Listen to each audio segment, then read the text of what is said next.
श्री शिवाय नमस्तुभ्यम। हर हर महादेव। दोस्तों, इस वीडियो में हम आपको व्यापार वृद्धि का एक ऐसा उपाय बताएंगे जिसको आप किसी भी दिन कर सकते हैं और कुछ महत्वपूर्ण बातें गुरुजी आपको बताएंगे। अब गुरुजी से उपाय सुनिए। आप सबको फिर निवेदन करेंगे, रोग, बीमारी, तकलीफ, कष्ट या फिर कहीं रुपया पैसा अटक गया हो, नहीं निकल रहा हो, किसी व्यक्ति से कोई काम करवाना है, वो काम नहीं कर रहा, कोई फाइल आगे नहीं बढ़ रही है, कोई कार्य अटक रहा है, तो एक जल के पात्र में जल भरकर 5 बेलपत्री शिव जी को समर्पित कर कुंदकेश्वर महादेव का नाम लेकर एक सफेद पुष्प बेलपत्री के ऊपर जो शिव जी को चढ़ाई है उस पर समर्पित कर जल जो लेकर गए हो, अपनी उस कामना को कर कि मेरा ये कार्य अटक रहा है, ये कार्य नहीं हो रहा, कुंदकेश्वर महादेव का नाम लेकर धीरे धीरे जल की धार चढ़ाई। और अब कुछ इम्पोर्टेंट बातें गुरुजी से सुनिए। पास मेरा भक्त अब आ गया ना, मेरा भक्त मेरे शिवालय में आ गया, मेरी शरणागति में आ गया, मेरे पास आ गया। और जब भोले का भक्त भोले के करीब में आ जाए, बारिश अब बरसो तो ऐसी बरसो कि कोई जा ना सके, जो मेरा हो जाए तो मेरे पास से कभी ना जाए, इसलिए तू बरसते रहे तो मेरे करीब में बना रहे। ये क्यों घड़ी है, ये शंभु है, ये त्रिकालदर्शी, ये कैलाशी, ये अविनाशी, ये शंकर। उसको पहचानना कठिन है। यमुना मैया गई,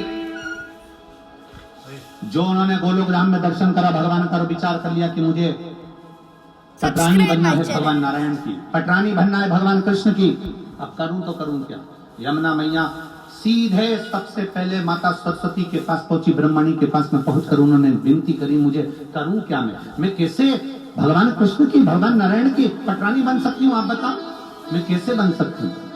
सरस्वती ने कहा एक ही काम है, गंगा जी के घाट पर जाओ, शंकर जी की आराधना करो।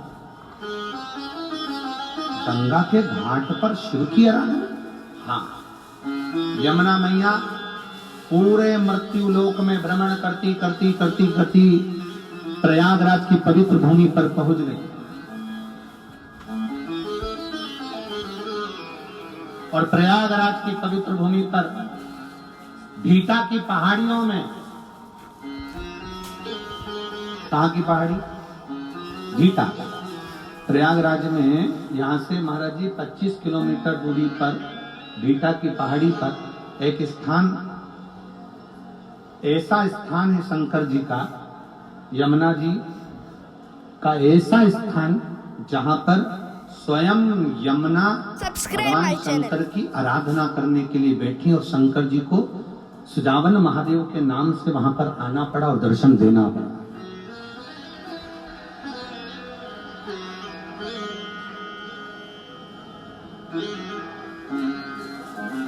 क्या बोलते हैं उसको, गुप्तेश्वर महादेव, बेटा की पारी स्थान। यमुना मैया प्रयागराज की पवित्र भूमि पर आ गई और प्रयागराज की पवित्र भूमि पर आकर यमुना जी गंगा जी के घाट पर आराम से बैठकर तप साधना में लीन हो गई। इतनी लीन हो गई, हजारों वर्ष निकल गए पर भगवान भोलेनाथ जी का दर्शन नहीं हुआ। अब याद रखना, जरा बहुत अच्छी बात आपके सामने कहना चाहेंगे, आप स्मरण में लाएंगे और जितने आस्था चैनल पर सुन रहे हैं, फेसबुक ग्रुप पर सुन रहे हैं, वो ध्यान लगाएंगे, बहुत सावधानी से सुनिए। हजारों वर्ष का तप करिए, शिव जी प्रसन्न नहीं होते। हजारों वर्ष की साधना करिए, शिव जी प्रसन्न नहीं होते। यमुना जी की कथा कर रही है, सुजावन महादेव की कथा कर रही है, भगवान शंकर का तप कर कर कर यमुना जी बहुत वर्ष बीत गए पर भगवान प्रसन्न नहीं हुए। तुम भी 1000 वर्ष तक नेत्र बंद कर कर साधना लगा कर बैठ जाओ, शिव जी नहीं प्रसन्न होंगे। तुम वन में जाकर बैठ जाओ, महादेव प्रसन्न नहीं होंगे। 1000 वर्ष तक तप करो, महादेव प्रसन्न नहीं होंगे। यमुना जी को लगा कि मेरे तो महादेव प्रसन्न नहीं हो रहे, मैं करूं तो करूं क्या। उसी समय उन्होंने गंगा जी का ध्यान किया। यमुना जी ने गंगा जी के हाथ जोड़े, हे गंगा मैया, गंगा मैया आप कृपा करो, हमें बताओ महादेव कैसे प्रसन्न होंगे। एक बार भी यमुना जी ने गंगा जी से ये नहीं कहा कि नारायण कैसे प्रसन्न होंगे, क्योंकि नारायण से विवाह करना है ना इनको डायरेक्ट। अगर नारायण से विवाह करना है तो नारायण को प्रसन्न करना था, पर ये नारायण को प्रसन्न नहीं कर रही है, महादेव को प्रसन्न कर रही है। हमारे जो डॉक्टर होते हैं ना, वो भी बहुत अच्छा वेद पुराण पढ़े होते हैं, इसलिए डॉक्टर साहब कभी भी एक गोली नहीं देते, एक गोली के साथ दूसरी गोली लगा कर देते हैं।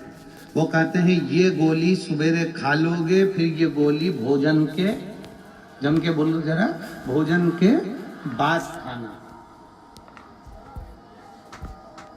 ये भोजन के पहले खाना, ये भोजन के बाद खाना।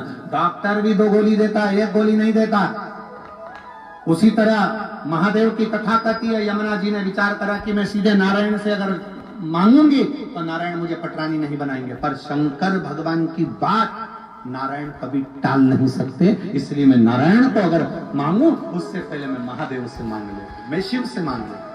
अब गंगा जी से कहा, गंगा जी आप बताओ। गंगा जी बोलती हैं कि आप एक काम करो कि तुम 1000 वर्ष की तपस्या करोगे तो महादेव प्रसन्न नहीं होंगे, तुम नेत्र बंद कर कर बैठी रहोगी तो महादेव प्रसन्न नहीं होंगे, तो मैं क्या करूं?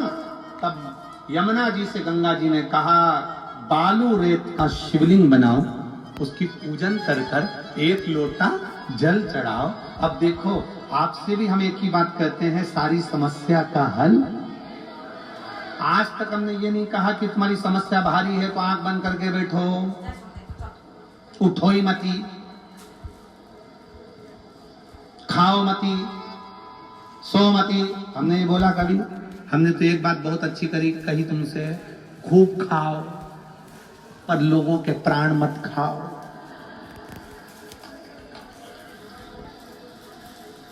हम कभी मना करें तुमको?